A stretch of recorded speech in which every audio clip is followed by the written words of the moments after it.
Hey guys, I'm so sorry for not posting in these last 2 days, but anyways, today we'll do 1 Samuel chapters 7, 8, and 9, and today's verse of the day is Psalms 119, verse 105.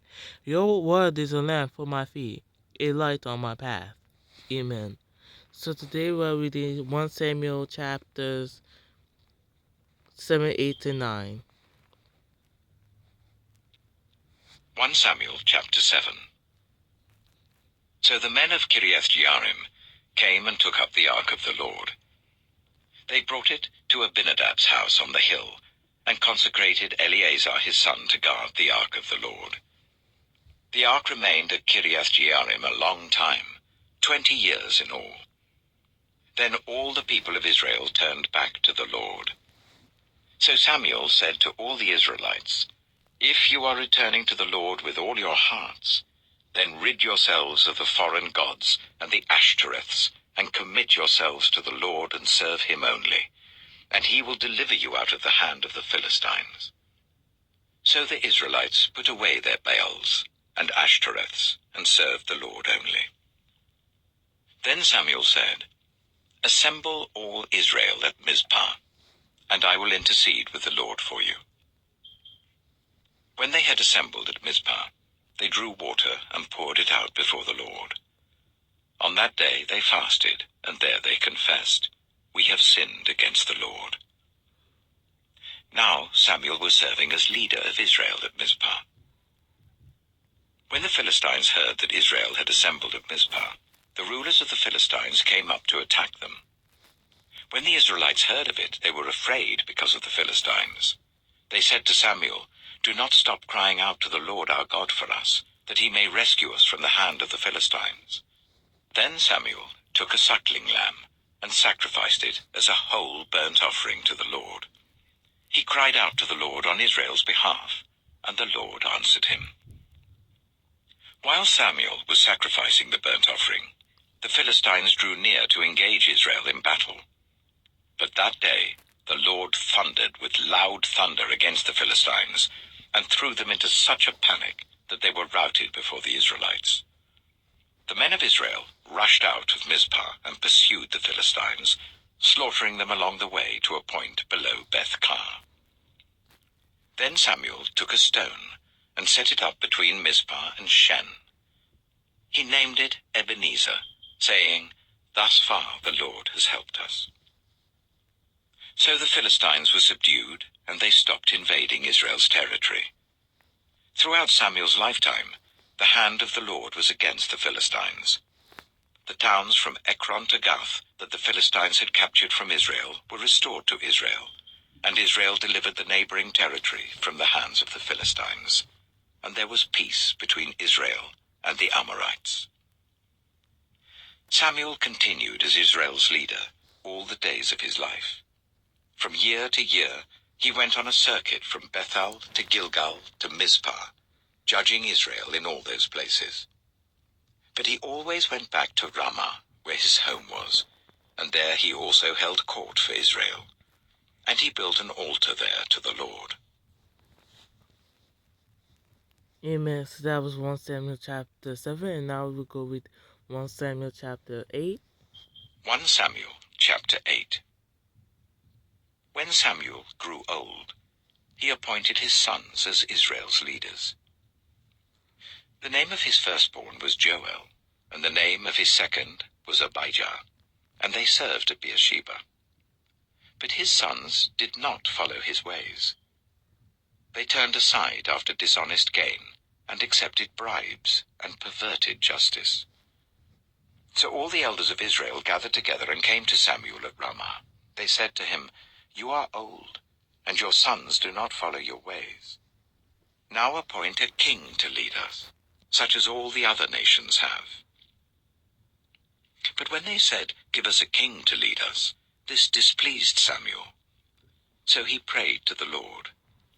And the Lord told him, "Listen to all that the people are saying to you. It is not you they have rejected, but they have rejected me as their king, as they have done from the day I brought them up out of Egypt until this day. forsaking me and serving other gods. So they are doing to you. Now listen to them, but warn them solemnly, and let them know what the king who will reign over them will claim as his rights." Samuel told all the words of the Lord to the people who were asking him for a king. He said, "This is what the king who will reign over you will claim as his rights. He will take your sons and make them serve with his chariots and horses, and they will run in front of his chariots. Some he will assign to be commanders of thousands and commanders of 50s, and others to plow his ground and reap his harvest, and still others to make weapons of war and equipment for his chariots. He will take your daughters to be perfumers and cooks and bakers. He will take the best of your fields and vineyards and olive groves and give them to his attendants. He will take 1/10 of your grain and of your vintage and give it to his officials and attendants. Your male and female servants and the best of your cattle and donkeys he will take for his own use. He will take 1/10 of your flocks, and you yourselves will become his slaves. When that day comes, you will cry out for relief from the king you have chosen, but the Lord will not answer you in that day." But the people refused to listen to Samuel. "No," they said, "we want a king over us. Then we shall be like all the other nations, with a king to lead us, and to go out before us and fight our battles." When Samuel heard all that the people said, he repeated it before the Lord. The Lord answered, "Listen to them, and give them a king." Then Samuel said to the Israelites, "Everyone go back to your own town." Amen. So that was 1 Samuel chapter 8, and I'll go with 1 Samuel chapter 9. 1 Samuel chapter 9. There was a Benjaminite, a man of standing, whose name was Kish, son of Abihail, the son of Zeror, the son of Bechorath, and the son of Aphiah of Benjamin. Kish had a son named Saul, as handsome a young man as could be found anywhere in Israel, and he was a head taller than anyone else. Now the donkeys belonging to Saul's father, Kish, were lost, and Kish said to his son Saul, "Take one of the servants with you and go and look for the donkeys." So he passed through the hill country of Ephraim and through the area around Shalisha, but they did not find them. They went on into the district of Shaalim, but the donkeys were not there. Then he passed through the territory of Benjamin, but they did not find them. When they reached the district of Zaph, Saul said to the servant who was with him, "Come, let's go back, or my father will stop thinking about the donkeys and start worrying about us." But the servant replied, "Look, in this town there is a man of God. He is highly respected, and everything he says comes true. Let's go there now. Perhaps he will tell us what way to take." Saul said to his servant, "If we go, what can we give the man? The food in our sacks is gone. We have no gift to take to the man of God. What do we have?" The servant answered him again. "Look," he said, "I have 1/4 of a shekel of silver. I will give it to the man of God, so that he will tell us what way to take." Formerly in Israel, if someone went to inquire of God, they would say, "Come, let us go to the seer," because the prophet of today used to be called a seer. "Good," Saul said to his servant. "Come, let's go." So they set out for the town where the man of God was. As they were going up the hill to the town, they met some young women coming out to draw water, and they asked them, "Is the seer here?" "He is," they answered. "He's ahead of you. Hurry now, he has just come to our town today, for the people have a sacrifice at the high place. As soon as you enter the town, you will find him before he goes up to the high place to eat. The people will not begin eating until he comes, because he must bless the sacrifice. Afterwards, those who are invited will eat. Go up now. You should find him about this time." They went up to the town, and as they were entering it, there was Samuel coming towards them on his way up to the high place. Now the day before Saul came, the Lord had revealed this to Samuel.